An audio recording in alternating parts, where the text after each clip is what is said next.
बच्चों, आज हम समझने का प्रयास करते हैं। आज का पेपर जो जीएनवी का है, कक्षा 6 एंट्रेंस प्रवेश परीक्षा जो है, उसका हम समझने का प्रयास करते हैं। इसमें सबसे पहले 4 भाग हैं, 3 भाग हैं इसमें। और पहला खंड जो है वो रीजनिंग का आता है और रीजनिंग देखते हैं। सटीक आंसर जो है इसका सही है।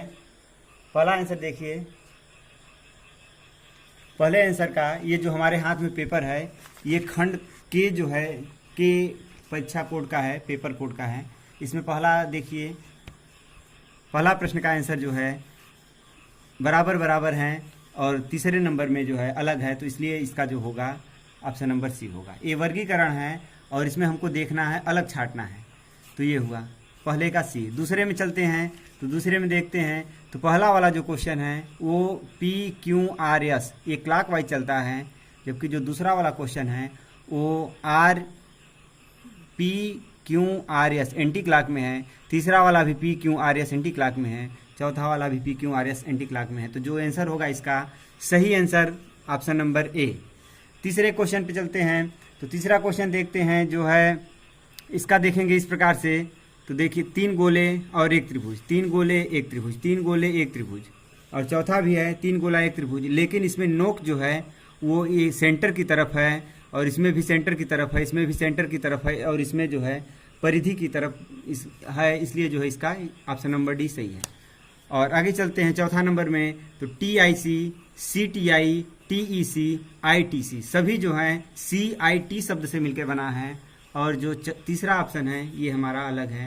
इस प्रकार से ये खंड रीजनिंग का जो हमारा वर्गीकरण है ये अलग हुआ। अब चलते हैं दूसरा खंड, इसमें है समान आकृति। तो समान आकृति सभी लोग बच्चे आसानी से मिलाए होंगे। जो इसमें क्वेश्चन है, इसमें 5वां नंबर है और इसका होगा 3। भाई एक समान है, 5वें का 3, 6वें का 3, 7वें का 4 और 8वें का जो है समान आकृति होगी ऑप्शन नंबर सी। ठीक है बच्चों, आगे चलते हैं भाग 3। और भाग 3 में दिया हुआ है पैटर्न पूरा करना। पैटर्न पूरा करना मतलब इसी के समान हम देखते हैं जो है। अब इसमें कई कारण होते हैं, लेकिन इसमें चलते हैं तो पहले में देखते हैं इसमें और इसमें, ये तीनों जो खंड हैं एक बराबर हैं, एक समान है, इसमें कोई भी अंतर नहीं है। तो जो चौथा वाला होगा उसमें भी एक समान, कोई अंतर नहीं होगा। या हम दर्पण समझ सकते हैं कि ये दर्पण नहीं, समान है, इसके समान ये है तो इसके समान भी ये होगा, या इसके समान ये है तो इसके समान ये होगा। तीनों समान है, इसलिए चौथा वाला भी इसी के समान हो जाएगा और ऑप्शन नंबर होगा बी। 10वें क्वेश्चन पे चलते हैं तो जो 10वां क्वेश्चन है इसके अनुसार हम देख लेंगे और मिलाएंगे, तो ऑप्शन नंबर बी। ये सही बालक जो है सही मारा हुआ है इसका आंसर। 11 नंबर पे चलते हैं तो 11 का एकदम एक्यूरेट अगर हम मिलाएं तो इसको ऐसे करेंगे और इस हिसाब से बनाएंगे। तो इसमें भी यही दर्पण है इसका, तो ये भी दर्पण हो जाएगा ऑप्शन नंबर सी। और 12 नंबर क्वेश्चन चलते हैं तो 12 नंबर क्वेश्चन अगर हम मिलाएं तो ध्यान से देखिए, ये इस प्रकार से हो जाएगा बच्चों। और इसमें जो है बनेगा जो ये सही मारा गया है इसमें, और ऑप्शन नंबर डी। ठीक है, तो ये हमारा तीसरा भाग भी खत्म हो गया। अब चलेंगे चौथे भाग पे।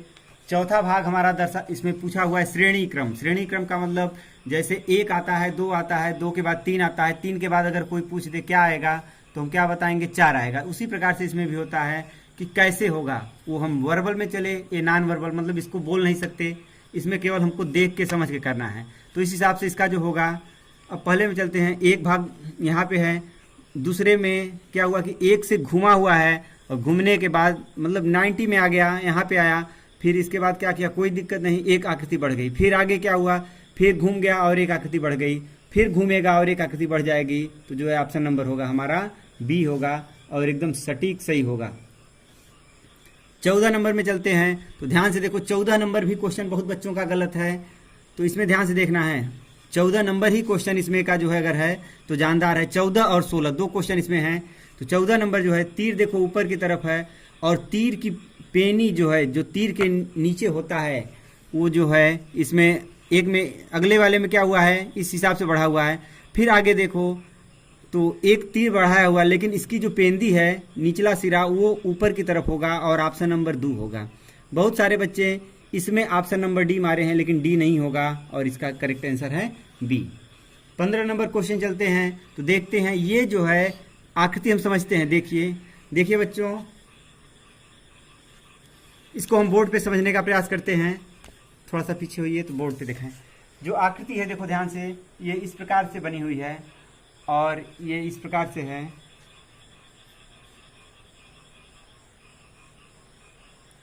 इस प्रकार से इसमें क्या है, ये देखो जो भी आकृति है ये इस प्रकार से क्लॉकवाइज रोटेशन कर रही है। ये तीनों आकृति आपस में क्लॉकवाइज रोटेशन कर रही हैं और एक सीढ़ी हर बार आगे बढ़ जा रही हैं।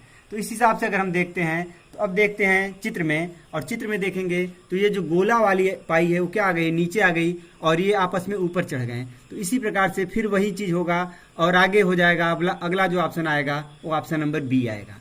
ठीक है, ये वर्ग वाला नीचे आ जाएगा, गोला वाला ऊपर हो जाएगा और ये जो त्रिभुज के आकार में है क्या हो जाएगा, ठीक है, मिडल में हो जाएगा। तो ये ऑप्शन नंबर हो जाएगा हमारा बी।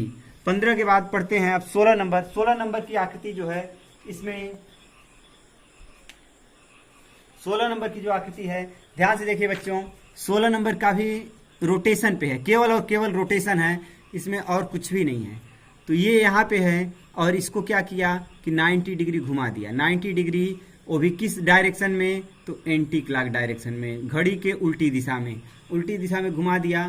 तो इस प्रकार से बनाइए और इसको पुनः एंटी क्लॉक में घुमाया 90 तो बनाइए, और इसको पुनः घुमा देगा तो एंटी क्लॉक में बनेगा ऑप्शन नंबर सी। और यही हमारा जो है एक्यूरेट आंसर सी। ठीक है बच्चों, अब 3 खंड हो गए। अब चलते हैं चौथे खंड में।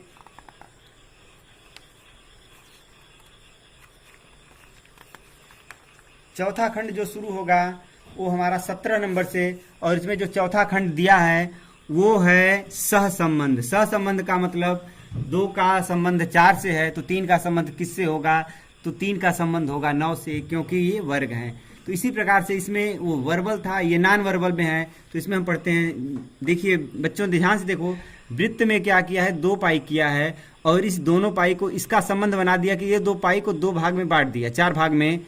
और इसमें क्या किया, इस वृत्त को ही 2-2 के रूप में जो है 4-4, एक खाने में 4-4 वृत्त बना दिया है। उसी प्रकार से आगे जब हम चलेंगे तो इस देखो ये क्या है, वर्ग है, वर्ग को 2 भागों में बांटेंगे तो जो हमारा बटेगा वो ऑप्शन नंबर सी में बटा है और ऑप्शन नंबर डी में है। ध्यान देना है, इसमें देखो ये क्या है, इसी के समान आकृति बना करके उसको खाली रंगा हुआ है, बूंदी इसकी पूरी तरह से इसको रंगा नहीं है। तो इसलिए इस डब्बे को या तो वृत्त से रंगता या तो वर्ग से। तो इसी के समान हम मान लेंगे कि या तो वृत्त अगर रहता तो वृत्त होता, वृत्त नहीं है तो ये वर्ग होगा। तो इसी के समान आकृति वर्ग, और 4-4 आकृति होगी और ये ऑप्शन नंबर सी होगा। ये बहुत बच्चों का गलत हुआ है। ठीक है, आगे चलते हैं। बहुत बच्चे इसमें ऑप्शन डी मारे हुए हैं।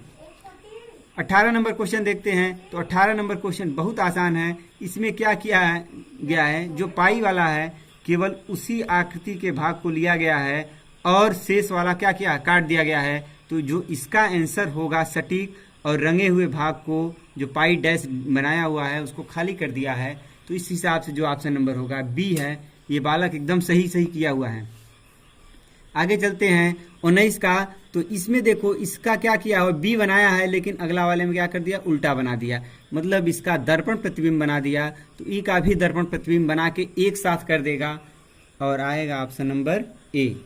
20 नंबर में चलते हैं। तो ध्यान से देखते हैं। तो ये क्या है, एक तरह से ये जो खड़ी पाई है इसको पलट दिया है और तीर को दर्पण बना दिया है। तो इस हिसाब से जो ऑप्शन नंबर होगा हमारा